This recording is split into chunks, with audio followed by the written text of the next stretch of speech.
ॐ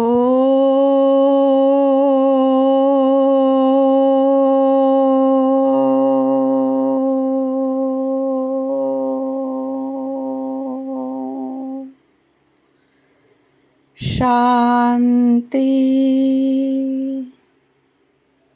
18/4/2024 প্রাত মুরলি ওম শান্তি বাপদাদা মধুবন। আজকের বাপদাদার অমূল্য মহাবাক্য হলো, মিষ্টি বাচ্চারা, বাবা হলেন দাতা। বাচ্চারা, তোমাদের বাবার কাছ থেকে কিছুই চাওয়ার প্রয়োজন নেই। কথায় আছে, চাওয়ার চেয়ে মরণ ভালো। তো যেহেতু বাবা দাতা, তাই বাবার কাছ থেকে আমাদের কিছুই চাওয়ার প্রয়োজন নেই, কেননা আমরা বাচ্চা তার। তাই বাবা বলছে, কথায় আছে, চাওয়ার চেয়ে মরণ ভালো। প্রশ্ন, কিসের স্মৃতি যদি সর্বদা থাকে, তবে কোনো বিষয়েই চিন্তা বা চিন্তন থাকবে না? উত্তর, যা পাস্ট হয়ে গেছে, ভালো বা মন্দ ড্রামাতে ছিল, পুরো চক্র সম্পূর্ণ হয়ে গেল, তা পুনরায় রিপিট হবে। যে যেমন পুরুষার্থ করে, সে তেমনই পদ পায়। এই কথা স্মৃতিতে থাকলে তবেই কোনো বিষয়ে চিন্তা বা চিন্তন থাকবে না।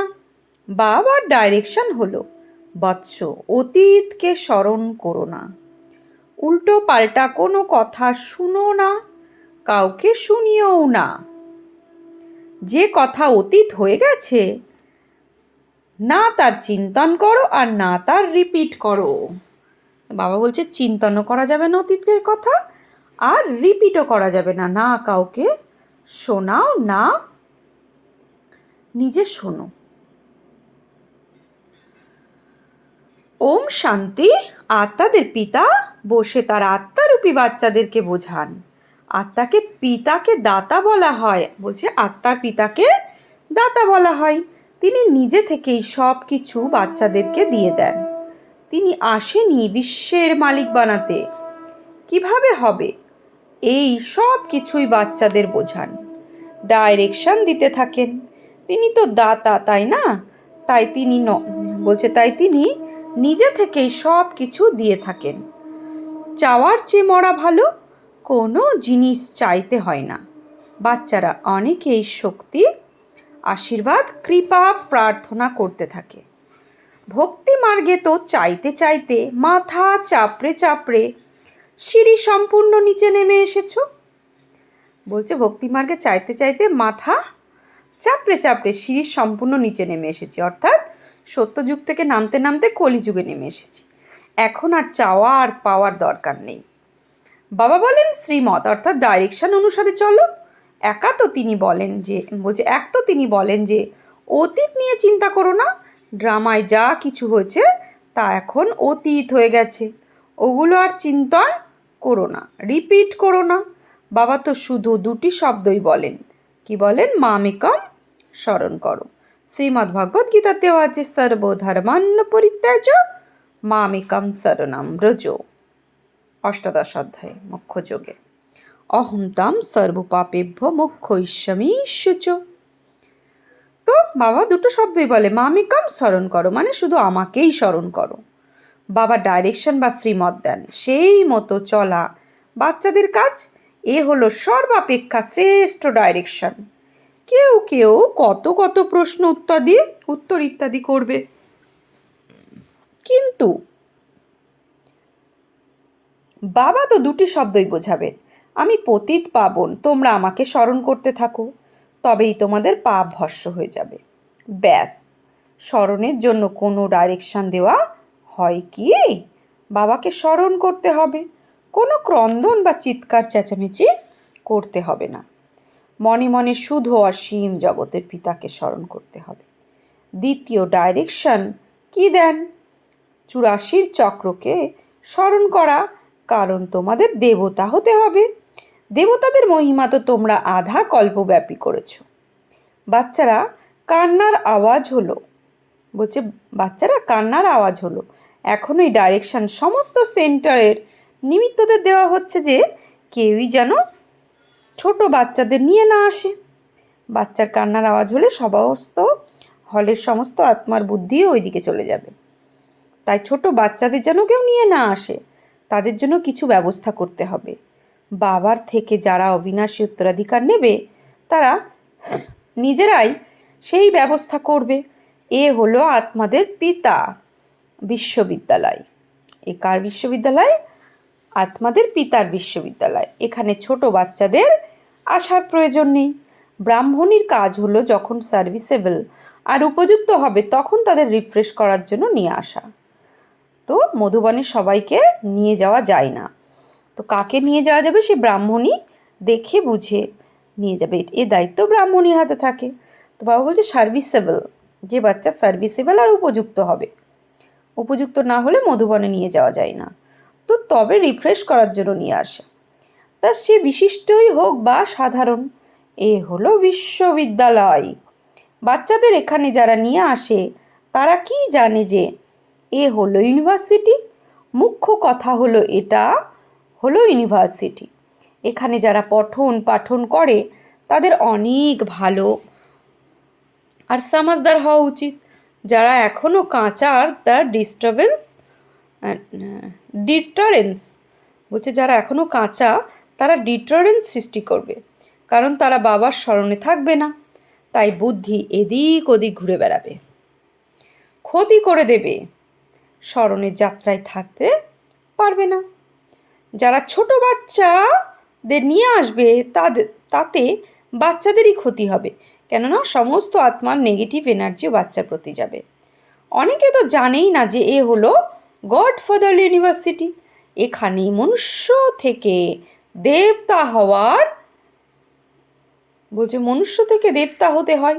বাবা বলেন গৃহস্থ ব্যবহার অবশ্যই বাচ্চাদের বলছে, গৃহস্থ ব্যবহারে অবশ্যই বাচ্চাদের সঙ্গে থাকে। এখানে তো শুধু 1 সপ্তাহ বা 3-4 দিন যথেষ্ট।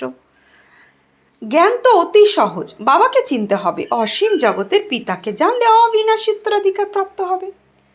কিসের উত্তরাধিকারী? অসীম জগতের রাজ্য ভাগ্য অর্থাৎ বাদশাহী। এইরকম মনে করো যে বলছে, এইরকম মনে করো না যে প্রদর্শনী বা মিউজিয়ামে কোনো সেবা হয় না। অসংখ্য অগণিত প্রজা তৈরি হয়।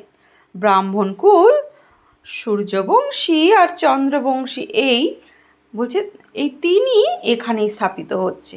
তাই এ হলো অনেক বড় ইউনিভার্সিটি। অসীম জগতের পিতা এখানে পড়ান, তাই মস্তিষ্ক সম্পূর্ণ ভরপুর হয়ে যাওয়া উচিত। যে বাবা পড়াচ্ছে না, পড়ায় পড়ে পড়ে আমাদের মস্তিষ্ক এখন ওই পড়াতে সম্পূর্ণ ভরপুর হয়ে যাওয়া উচিত।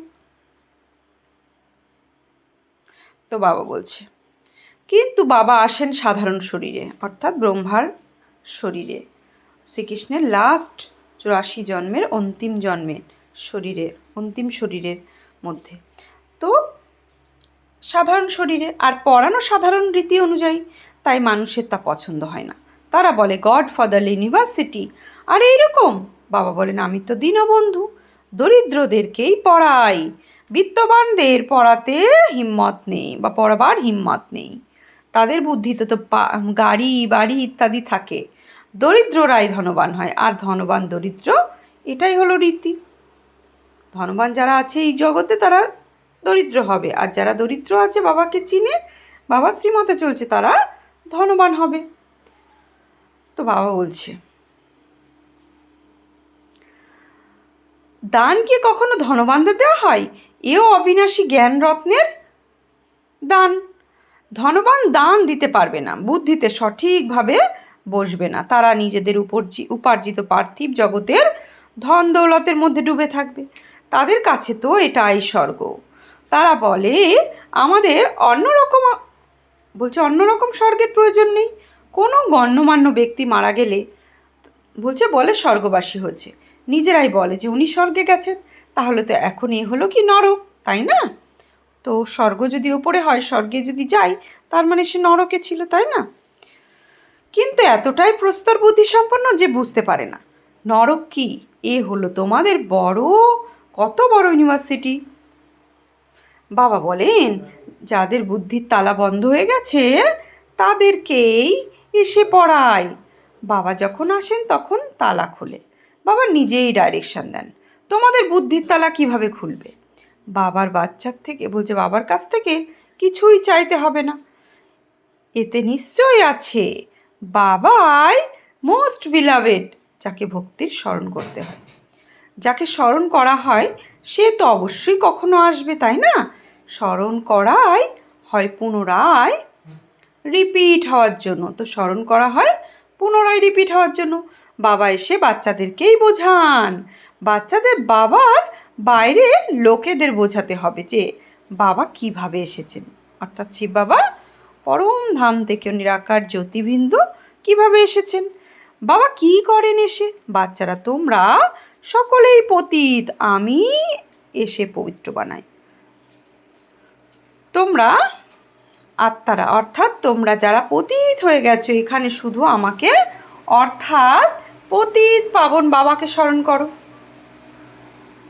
পরমাত্মাকে অর্থাৎ আমাকে স্মরণ করো, এতে কিছুই চাওয়ার প্রয়োজন নেই। ভক্তি মার্গে অধাকল্প তোমরা শুধু তেমনই বলছে, ভক্তি মার্গে আধাকল্প তোমরা শুধু চেয়েই গেছো, পাওনি কিছুই, এখন চা বন্ধ করো, আমি নিজে থেকেই তোমাদের দিয়ে থাকি।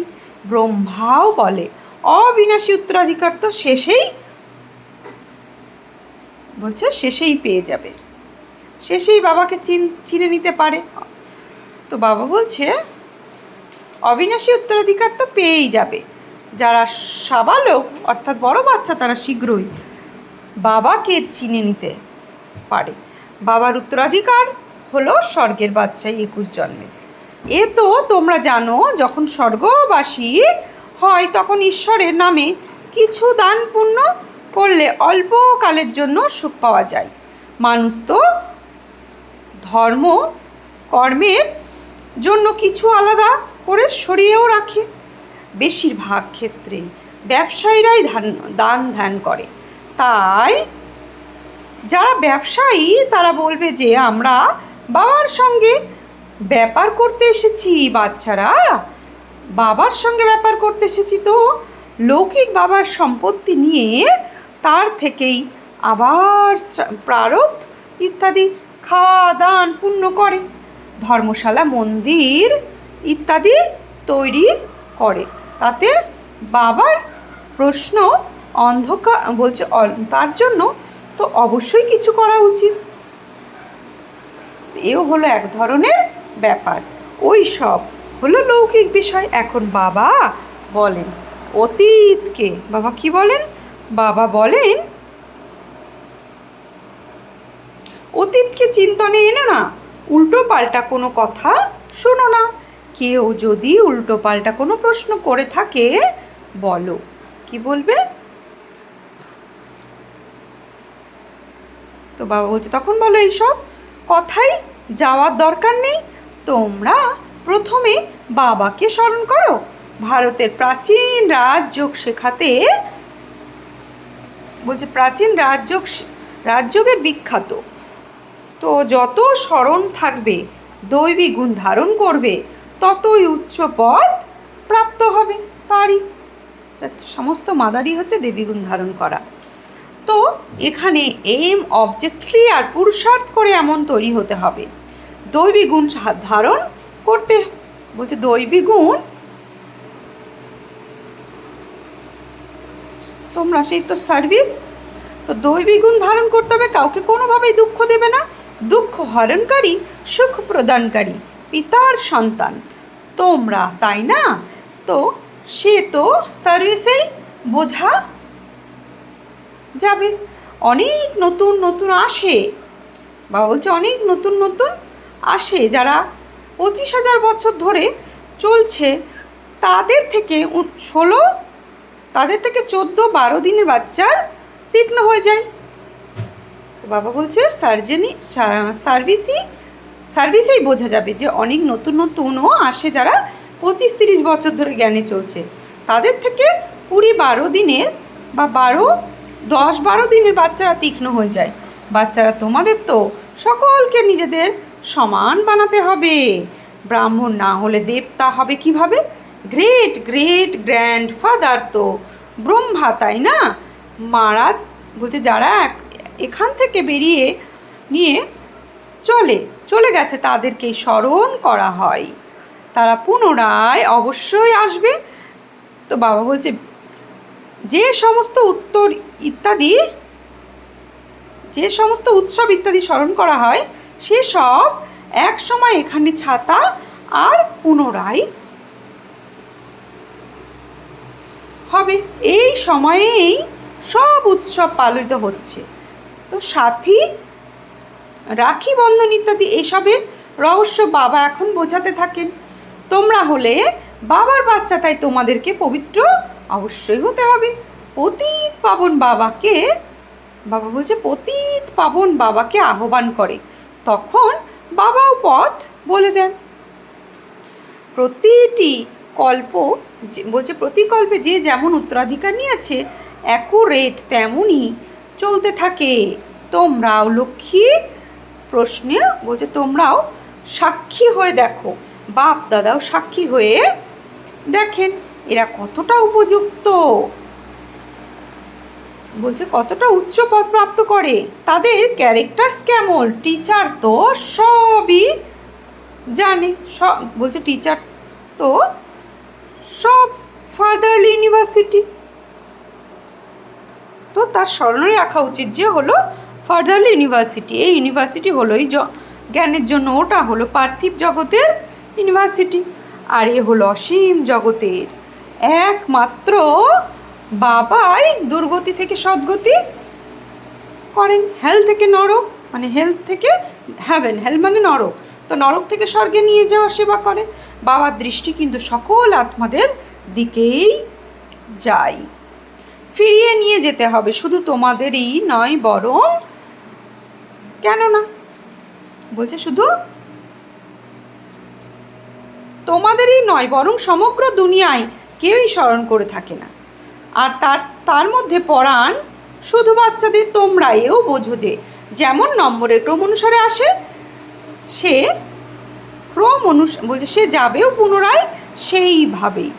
সব আত্মারা নম্বরের ক্রম অনুসার আছে, তোমরাও নম্বরের ক্রম অনুসার কীভাবে যাবে এই সব বোঝানো হয়। কল্প পূর্বে যা হয়ে গেছে তাই রিপিট হবে। আবার এই তোমাদের বোঝানো হয় তোমরা আবার কিভাবে নতুন দুনিয়ায় আসবে। নম্বরের ক্রম অনুসারে যারা নতুন দুনিয়ায় আসে তাদেরকেই বোঝানো হয়। বাচ্চারা তোমরা বাবাকে জেনে যাওয়ার ফলে নিজের ধর্মকে এবং সর্বধর্মের শিরোমণি সম্পূর্ণ বৃক্ষকে জেনে যাও। তো সম্পূর্ণ ধর্মের বৃক্ষকে জানতে গেলে আমাকে কি করতে হবে?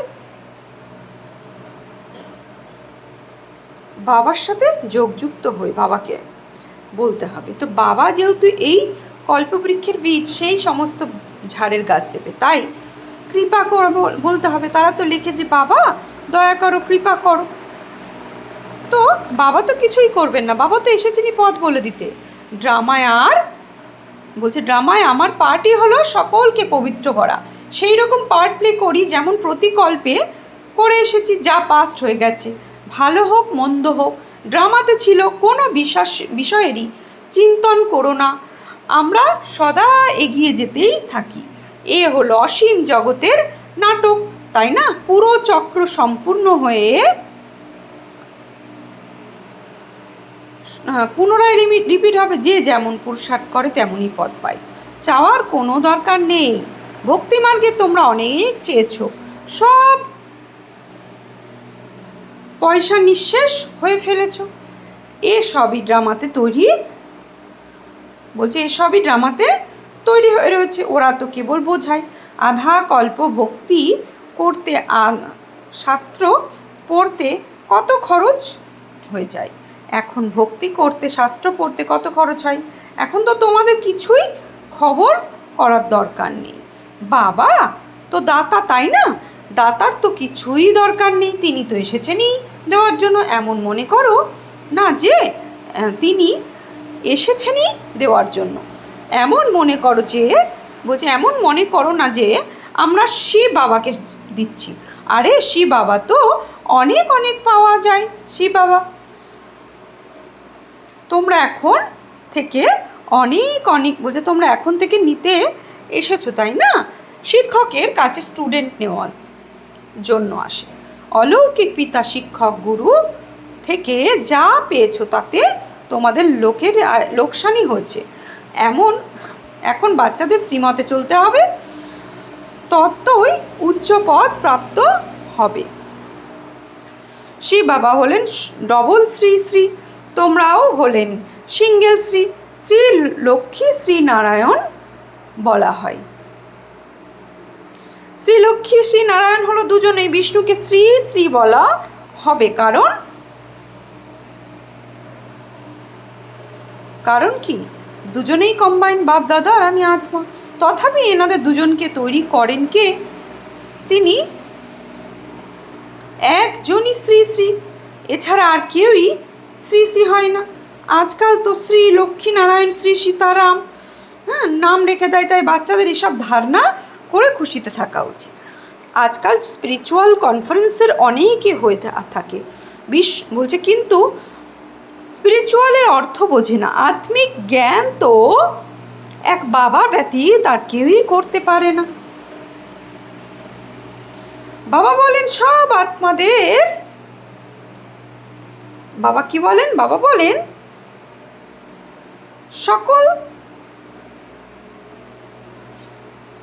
এটা বাবা বলেন এ তো তোমরা বোঝো যে এটা হলো জঙ্গল, সকলেই একে অপরকে দুঃখ দিয়ে থাকে। তোমরা জানো অহিংসা পরম দেবী দেবতা ধর্মের স্মরণ করা হয়, ওখানে কোনো মারামারি হয় না। রাগও হলো হিংসা, একে সেমি হিংসাই বলা।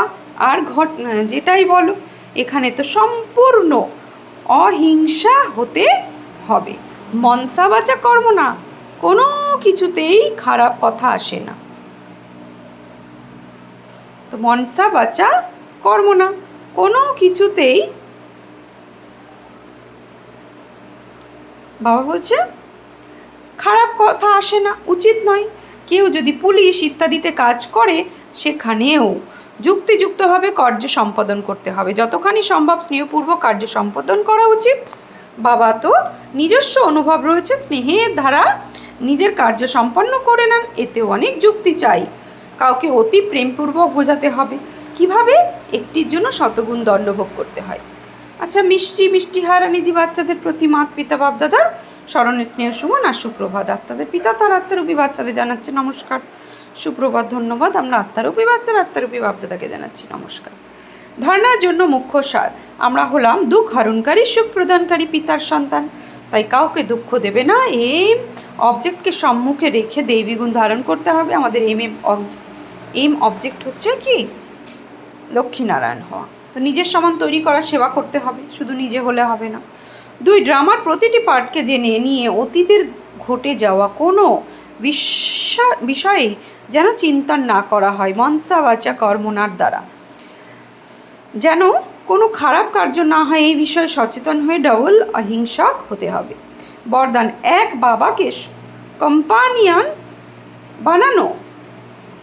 বানানো বা তার কোম্পানিতে থাকা সম্পূর্ণ পবিত্র আত্মা ভব। সম্পূর্ণ পবিত্র আত্মা হলে সে যার সংকল্প আর স্বপ্নেও ব্রহ্মচর্যের ধারণা থাকবে, যে প্রতিটি কদমে ব্রহ্মা বাবার আচরণ অনুযায়ী চলবে। পবিত্রতার অর্থ হলো সদা বাবাকে কম্পানিয়ান বানানো আর বাবার কোম্পানিতে থাকা। সংগঠনে কোম্পানি, পরিবারের স্নেহের মর্যাদা হলো আলাদা আলাদা জিনিস, কিন্তু এই সংগঠনে স্নেহ হলো বাবার কারণে। বাবা না থাকলে পরিবার কোথা থেকে আসতো? বাবা হলেন বীজকে কখনো ভুলবে না। স্লোগান, কারো প্রভাবে প্রভাবিত হয়েও না, সবাইকে জ্ঞানের প্রভাবে প্রভাবিত করো। তো বাবা কি বলেছে? কোনো খারাপ কাজ করবে না, এই বিষয়ে সচেতন হয়ে ডবল অহিংসা করতে হবে। ওম শান্তি। আজকে আমি সমান নেব, আমি সম্পূর্ণ পবিত্র আত্মা।